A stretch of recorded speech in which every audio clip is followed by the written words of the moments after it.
Hello दोस्तों, आज का टॉपिक है इतिहास, विश्व इतिहास, जिसमें हम लोग इम्पोर्टेंस क्वेश्चन को देखेंगे जो बार बार परीक्षा में पूछा जाता है।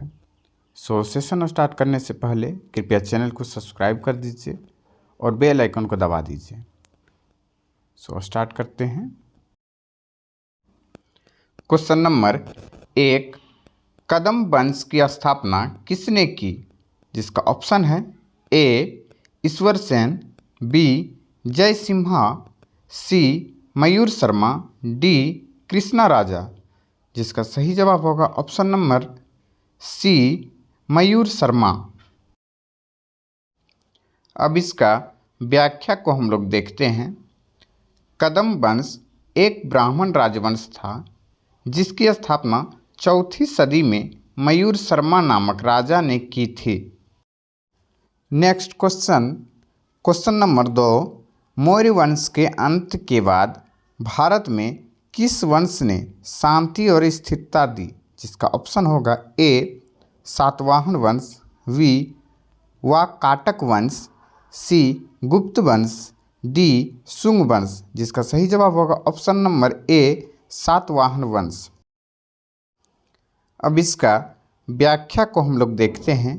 मौर्य वंश के अंत के बाद शुंग वंश शुरू हुआ, किंतु वह पुष्यमित्र शुंग और अग्निमित्र के बाद कमज़ोर हो गया। फिर कण्व राजा भी अयोग्य थे। सातवाहन राजाओं ने भारत में स्थिरता दी। नेक्स्ट क्वेश्चन नंबर 3, निम्नलिखित में से कौन सा स्थल हड़प्पा युग में समुद्री व्यापार का प्रमाण देता है? जिसका ऑप्शन होगा ए मोहनजोदड़ो, बी लोथल, सी कालीबंगा, डी हड़प्पा। जिसका सही जवाब होगा ऑप्शन नंबर बी लोथल। अब इसका व्याख्या को हम लोग देखते हैं। लोथल गुजरात में अहमदाबाद के ढलका तालुक में खंभात की खाड़ी के पास एक छोटी परिकप हड़प्पा बस्ती है। इसकी पहली खुदाई 1957 में एस.आर. राव ने की थी।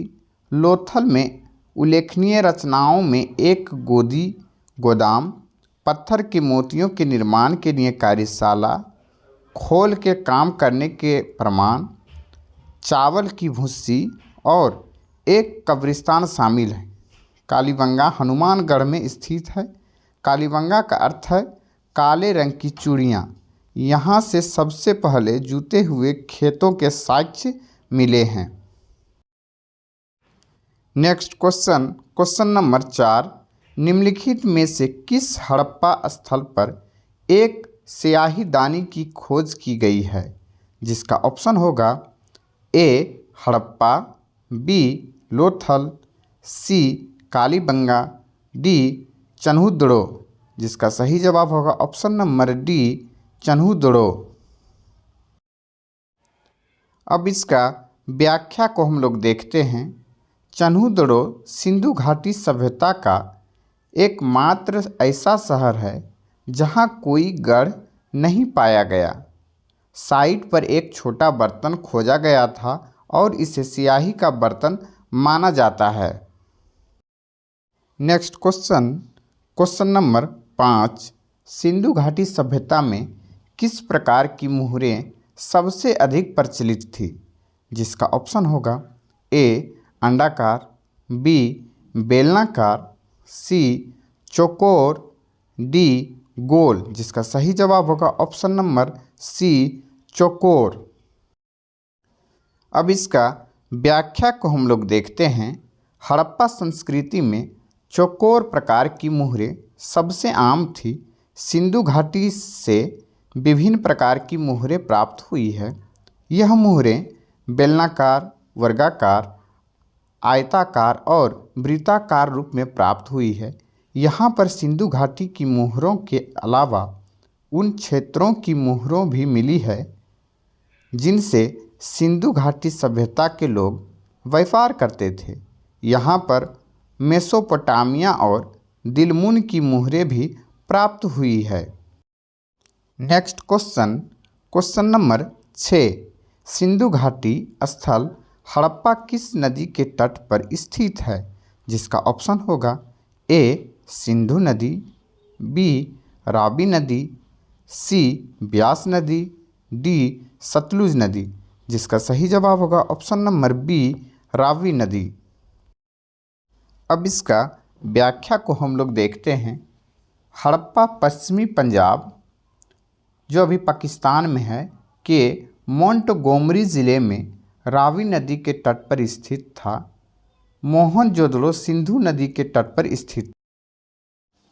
Next question number 7।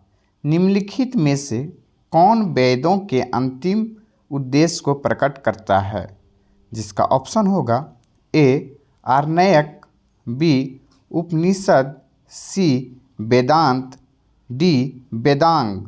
जिसका सही जवाब होगा ऑप्शन नंबर सी वेदांत। अब इसका व्याख्या को हम लोग देखते हैं। वेदांत शब्द का शाब्दिक अर्थ है वेदों का अंत।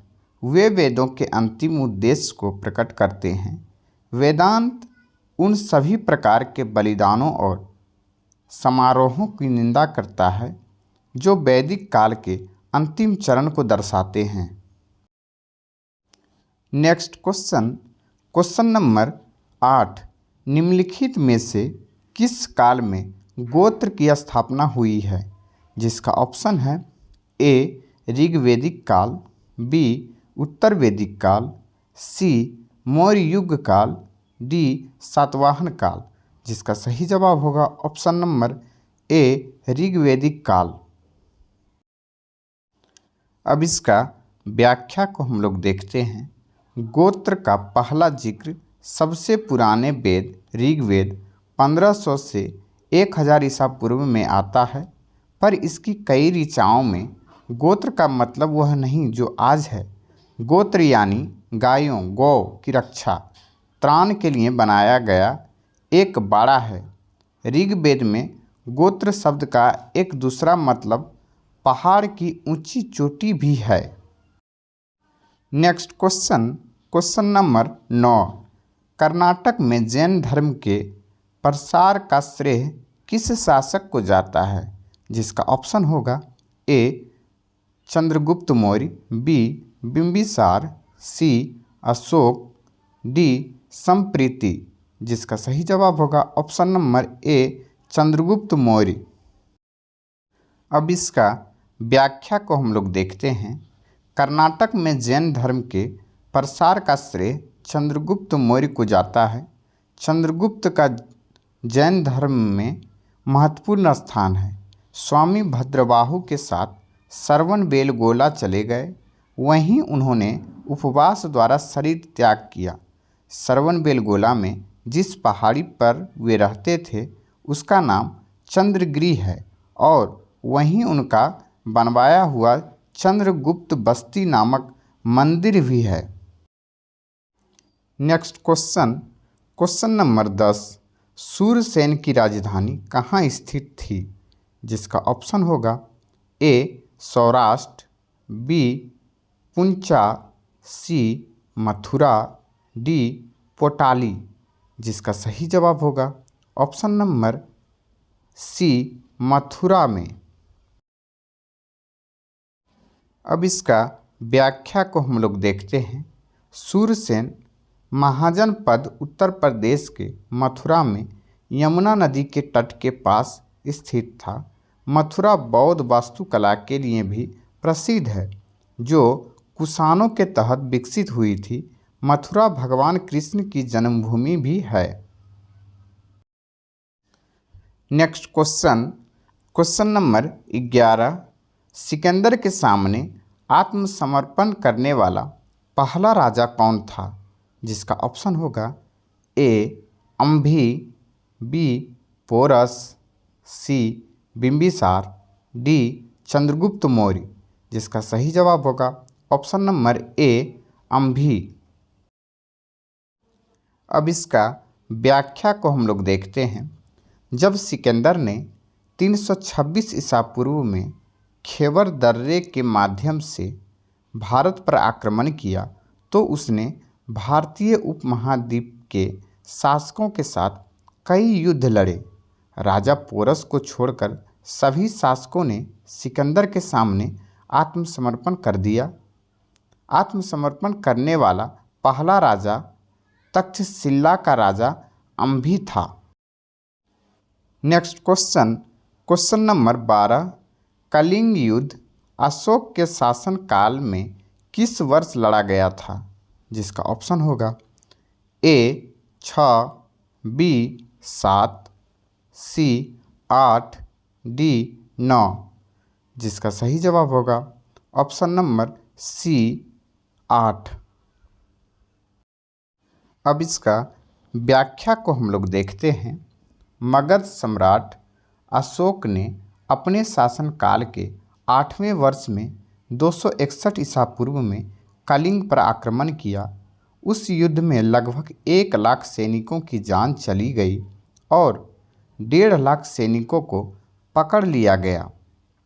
अशोक के 13वें शिलालेख में इस युद्ध का वर्णन किया गया है।